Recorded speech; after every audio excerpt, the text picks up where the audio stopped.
નમસ્તે મિત્રો, આજે આપણે એક એવી મિડ કેપ કંપનીના સ્ટોક વિશે વાત કરીશું જેને છેલ્લા 5 વર્ષમાં અદ્ભુત કહી શકાય એવું 6,900%નું રિટર્ન આપેલ છે. સાથે સાથે અત્યારે એવા ડાઉન માર્કેટમાં પણ છેલ્લા 1 મહિનામાં 30% જેવું શાનદાર રિટર્ન પોતાના રોકાણકારોને આપેલ છે. આપણે આ કંપનીનું સંપૂર્ણ વિશ્લેષણ કરીશું, તો લાસ્ટ સુધી આ વિડીયો જોવાનું ભૂલતા નહીં. પરંતુ એ પહેલા ખાસ સૂચના કે અમે સેબી રજિસ્ટર્ડ ફાઇનાન્શિયલ એડવાઇઝર નથી. આ વિડીયો માત્ર શૈક્ષણિક હેતુ માટે બનાવવામાં આવ્યો છે. આ વિડીયોમાં જણાવાયેલા વિચારો અમારા અંગત અભિપ્રાયો છે. કોઈ પણ રોકાણ કરતા પહેલા તમારા નાણાકીય સલાહકારની સલાહ અવશ્ય લો. આજે આપણે જે કંપની વિશે વાત કરવાના છે તે એક એન્જિનિયરિંગ કંપની છે જે મુખ્યત્વે 2 ડિવિઝનમાં કામ કરે છે, જેમાં એક છે ઇન્ડસ્ટ્રીયલ ગિયરનું ઉત્પાદન અને બીજું ડિવિઝન મટીરિયલ હેન્ડલિંગ ઉપકરણોનું ઉત્પાદન કરે છે. આ કંપની ઇન્ડસ્ટ્રીયલ ગિયરબોક્સના ઉત્પાદનમાં એશિયાની સૌથી મોટી કંપનીઓ પૈકી એક છે અને ભારતમાં પણ ગિયરના ઉત્પાદનમાં 39% માર્કેટ શેર ધરાવે છે. આ ઉપરાંત આપણા દેશની એકમાત્ર કંપની છે જે ઇન્ડિયન નેવી માટે કોમ્પ્લેક્સ ગિયરબોક્સ બનાવવાની ક્ષમતા ધરાવે છે. આ સિવાય આ કંપની પાવર ટ્રાન્સમિશન સોલ્યુશન સાથે પણ જોડાયેલી છે. કંપની પાસે હાલમાં અત્યારે 948 કરોડની ઓર્ડર બુક છે. તો ચાલો હવે આપણે આ કંપનીના ફંડામેન્ટલ્સ વિશે જાણકારી મેળવીએ. આ કંપનીનું નામ છે એલેકોન એન્જિનિયરિંગ. આ મિડ કેપ કંપનીનું માર્કેટ કેપ 15,000 કરોડનું છે અને હાલમાં આ સ્ટોક 680 આસપાસ ટ્રેડ થઈ રહ્યો છે.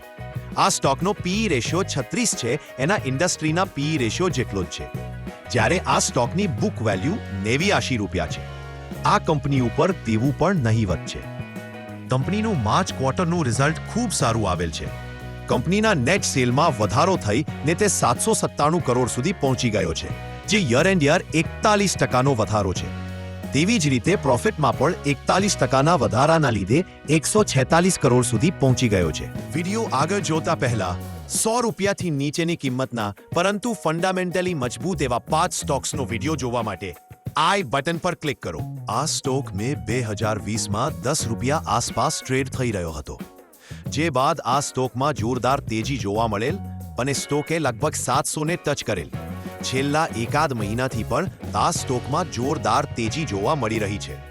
કંપનીની શેર હોલ્ડિંગ પેટર્ન જોઈએ તો પ્રમોટર્સનું હોલ્ડિંગ્સ ખૂબ સારું છે આ કંપનીમાં. તેમજ એફઆઈઆઈ અને ડીઆઈઆઈનું હોલ્ડિંગ્સ પણ સ્ટેબલ છે, જે ખૂબ સારી બાબત ગણી શકાય. ખૂબ જાણીતા રોકાણકાર વિજય કેડિયાનું પણ આ કંપનીમાં સારું એવું રોકાણ છે. કંપનીના કુલ રેવન્યુ પૈકી 77% ભારતમાંથી જ્યારે 23% વિદેશમાંથી આવે છે. કંપનીનું લક્ષ્ય 2030 સુધીમાં 50% રેવન્યુ વિદેશમાંથી કરવાનું છે. તો આ મિડ કેપ કંપની ફંડામેન્ટલી ખૂબ મજબૂત છે અને બિઝનેસ મોડેલ પણ ખૂબ સારું છે. સાથે કંપનીની બેલેન્સ શીટ પણ ખૂબ મજબૂત છે.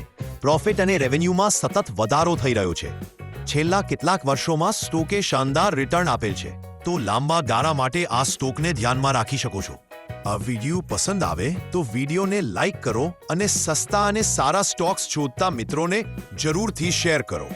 આવી જે શેર માર્કેટને લગતી માહિતી માટે ધ ગુજ્જુ ઇન્વેસ્ટર ચેનલને સબસ્ક્રાઇબ કરો. જય હિન્દ.